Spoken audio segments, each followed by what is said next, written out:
This channel does not promote any violent, harmful, or illegal activities. All content provided by this channel is meant for educational purpose only. নমস্কার, the ওয়ালে আপনাদের স্বাগত। আজ আমাদের বিষয় বাংলাদেশে নির্বাচন কবে। আপনারা অনেকেই প্রশ্ন করতে পারেন, ভাবতে পারেন যে আমি একজন ভারতীয় সাংবাদিক, কেন সীমান্তের এপার থেকে বাংলাদেশে নির্বাচন কবে হবে তাই নিয়ে হঠাৎ প্রশ্ন তুলছি বা এখানে আলোচনার সূত্রপাত করছি। এর একটা প্রধানতম কারণ হচ্ছে যে নির্বাচন একটি গণতান্ত্রিক প্রক্রিয়া এবং গণতান্ত্রিক প্রক্রিয়াতে নির্বাচিত সরকার আসার পর তারা দায়িত্ব নিলে তারা কূটনৈতিক জগতে অর্থাৎ দ্বিপাক্ষিক সম্পর্কের ক্ষেত্রে তারা একটা গুরুত্বপূর্ণ ভূমিকা নিতে পারে। বাংলাদেশ আমাদের প্রতিবেশী দেশ, সেই দেশের নির্বাচিত সরকার যত দিন না ক্ষমতায় আসবে ততদিন পর্যন্ত কিন্তু খুব সহজ স্বাভাবিক সম্পর্ক হওয়ার নানা রকম প্রতিবন্ধকতা আছে এবং সেটা শুধু ভারতের সঙ্গে নয়, সেই সমস্যাটা কিন্তু বিশ্বের সব দেশের সঙ্গেই হবে। তার কারণ নির্বাচিত সরকারের সঙ্গে যত বেশি বোঝাপড়া করা যায় বা চুক্তি সম্পাদন, এই যে বিষয়গুলি, এগুলি অনেক সহজ হয়। ফলে বাংলাদেশ আমাদের যেহেতু নিকট প্রতিবেশী, স্বভাবতই বাংলাদেশের নির্বাচনটি কবে এই বিষয়টি কিন্তু আমাদেরও বিবেচনায় আছে এবং সকলেই অপেক্ষা করছেন যে বাংলাদেশের নির্বাচন কবে হবে। গতকাল অর্থাৎ রবিবার রাতে বাংলাদেশের অন্তর্বর্তী সরকারের প্রধান উপদেষ্টা মোহাম্মদ ইউনূস তিনি জাতির উদ্দেশ্যে ভাষণ দিয়েছেন।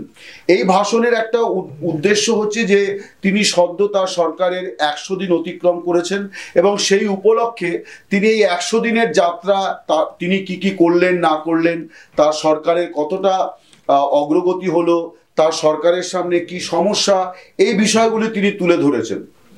এখন সেইখানে মোহাম্মদ ইউনূস নিজেই বলেছেন যে আমি জানি যে আপনারা সকলে যে বিষয়টা নিয়ে অসম্ভব কৌতূহল নিয়ে অপেক্ষা করছেন সেটি হচ্ছে যে নির্বাচন কবে।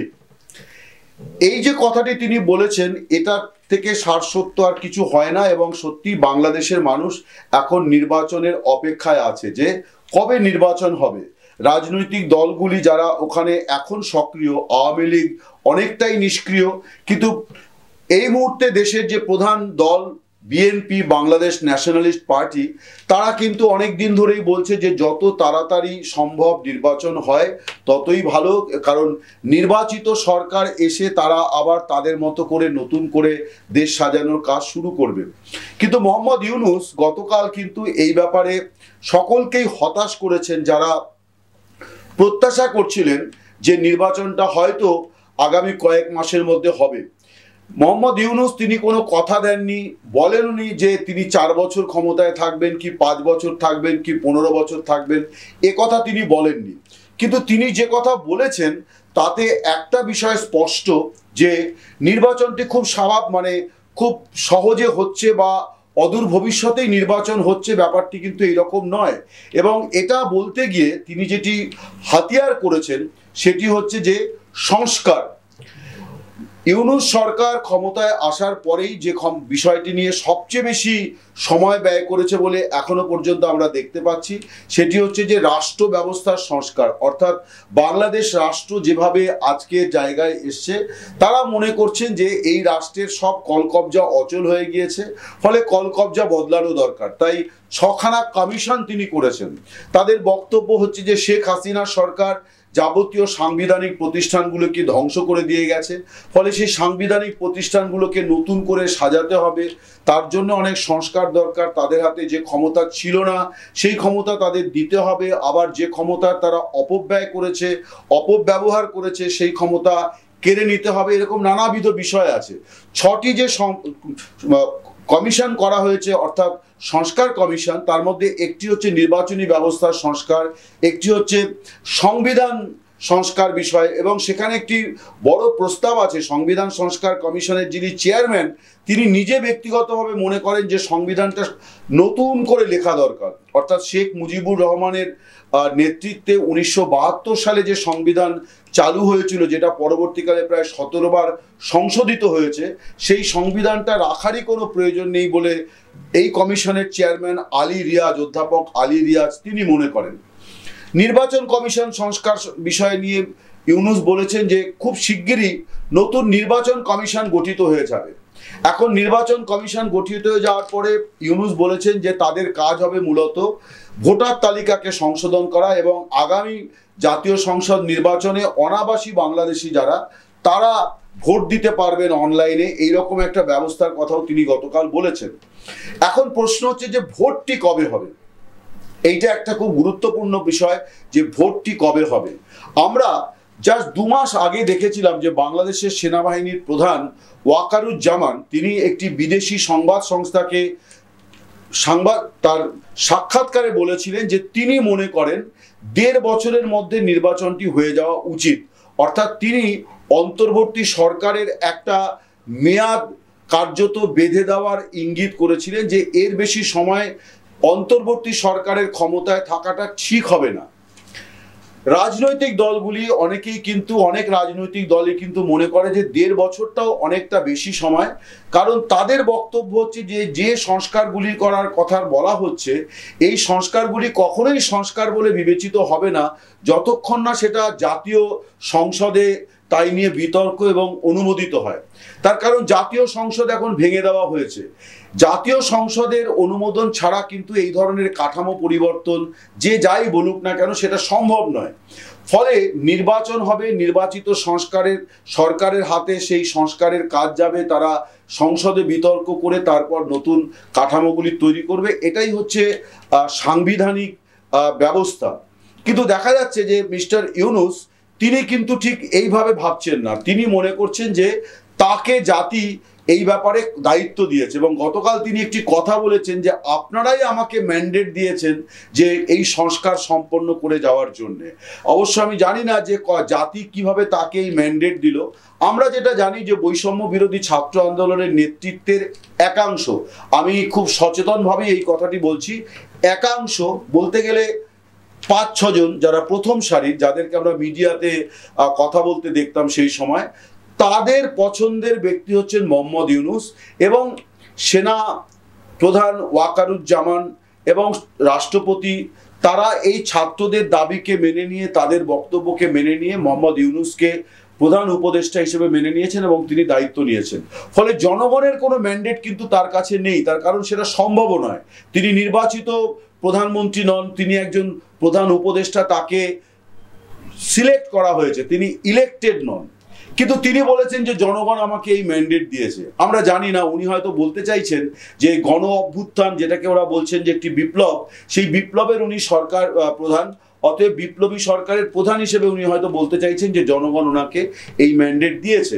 কিন্তু এটা খানিকটা এক ধরনের জোর করে কিছু একটা দাবি করার মতো বিষয়। তার কারণ সরকারের নাম অন্তর্বর্তী হোক বা তত্ত্বাবধায়ক হোক বা যাই হোক না কেন, এই ধরনের সরকারের কাজ মূলত হচ্ছে যে দুটি সরকারের মধ্যবর্তী সময়তে নির্বাচনটাকে অবাধ নিরপেক্ষ করে দেওয়া।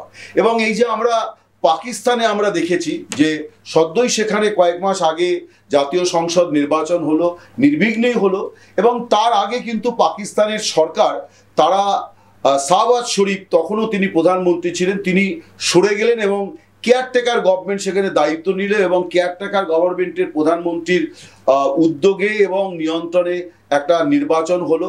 নির্বাচন নিয়ে অনেক রকম প্রশ্ন থাকতে পারে, কিন্তু একটি নির্বাচন হয়েছে এবং কেয়ারটেকার প্রাইম মিনিস্টার সরে গিয়েছেন, নির্বাচিত প্রধানমন্ত্রী এখন কিন্তু পাকিস্তানের প্রধানমন্ত্রী। কিন্তু বাংলাদেশের ক্ষেত্রে দেখা যাচ্ছে যে মোহাম্মদ ইউনূস সম্পূর্ণ উল্টো দিকে হাঁটার কথা তিনি আভাস দিচ্ছেন। কখনো তিনি সরকারের মেয়াদের কথা বলছেন না যে আমি এতদিনের মধ্যে আমার কাজ শেষ করে দিয়ে চলে যাব। একটি নির্বাচিত সরকারের কিন্তু মেয়াদ বলা আছে, অর্থাৎ 5 বছর তারা সর্বোচ্চ, যদি তাদের পার্লামেন্টের সংখ্যাগরিষ্ঠতা থাকে তাহলে তারা সর্বোচ্চ 5 বছর মানে ক্ষমতায় থাকতে পারে, তারপর আবার তাদেরকে ভোটের মুখোমুখি হতে হয়। কিন্তু একটি অন্তর্বর্তী সরকার, সেই সরকারের দেখা যাচ্ছে যে কোনো মেয়াদ নিয়ে সেই সরকার সম্পূর্ণভাবে নিশ্চুপ। এবং আরও একটি বিষয় খুব লক্ষণীয়, সেটি হচ্ছে যে বাংলাদেশের অন্তর্বর্তী সরকার একটা অধ্যাদেশ জারি করতে যাচ্ছে, সেটাও রাষ্ট্রপতিকে দিয়ে করানো হবে। বোঝাই যাচ্ছে যে সেই অধ্যাদেশ তৈরি হয়েছে, তাতে বলা হচ্ছে যে এই সরকার কতদিন ক্ষমতায় থাকবে, না পরবর্তী নির্বাচনের পর একটি নির্বাচিত সরকার ক্ষমতায় না আসা পর্যন্ত। এখন এই যে নির্বাচিত সরকার ক্ষমতায় না আসা পর্যন্ত অন্তর্বর্তী সরকার ক্ষমতায় থাকবে, এই কথার মানে হচ্ছে যে যতদিন না নির্বাচন হচ্ছে, এই কতদিন পর নির্বাচন হবে, এই জায়গাটিতে ইউনূস কিন্তু গতকাল সম্পূর্ণ অস্পষ্টতা রেখেছেন। এবং শুধু তাই নয়, তিনি বলেছেন যে সংস্কারটা তিনি করে দিয়েই যাবেন এবং তার জন্য প্রয়োজনে কয়েক মাস কি কিছুদিন নির্বাচন পিছোতেও পারে। অর্থাৎ নির্বাচনটা কিন্তু তার প্রায়োরিটি নয়। তিনি ভাষণের বলছেন যে আপনারা সকলেই উদ্গ্রীব হয়ে আছেন, আপনারা সকলেই এটা জানতে কৌতূহলী যে নির্বাচন কবে হবে, কিন্তু ইউনূসের কথা থেকে বোঝা যাচ্ছে নির্বাচনটা তার প্রায়োরিটি নয়। তিনি যে লম্বা সংস্কারের কথা বলছেন এবং উনি বলছেন যে সংস্কারের ট্রেন চালু হয়ে গেছে, নির্বাচনের ট্রেন চালু হয়ে গিয়েছে, সেই ট্রেন কোথায় কোথায় থামবে, কিভাবে কি হবে, কিন্তু সব মিলিয়ে যেটা আছে যে বাংলাদেশের নির্বাচনটা নিয়ে কিন্তু একটা বড় ধরনের সংশয় তৈরি হয়েছে যে ইউনূসের নেতৃত্বে সরকারটা কতদিন থাকবে। এবং অনেকে আবার মনে করছেন যে এই সরকার ইতিমধ্যে একটা ব্যর্থ সরকার বলে প্রতিপন্ন হয়েছে, কারণ গত 3-3.5 মাসে যে পরিস্থিতিটা তৈরি হয়েছে, যে দুটি ম্যান্ডেট কিন্তু মানুষ, ম্যান্ডেট বলতে আমি এক্ষেত্রে প্রত্যাশার কথা বলছি, তারা দুটি বিষয় ইউনূস সরকারের কাছ থেকে প্রত্যাশা করেছিল। একটি হচ্ছে যে দ্রব্যমূল্যের নিয়ন্ত্রণ, আরেকটি হচ্ছে আইন শৃঙ্খলা নিয়ন্ত্রণ।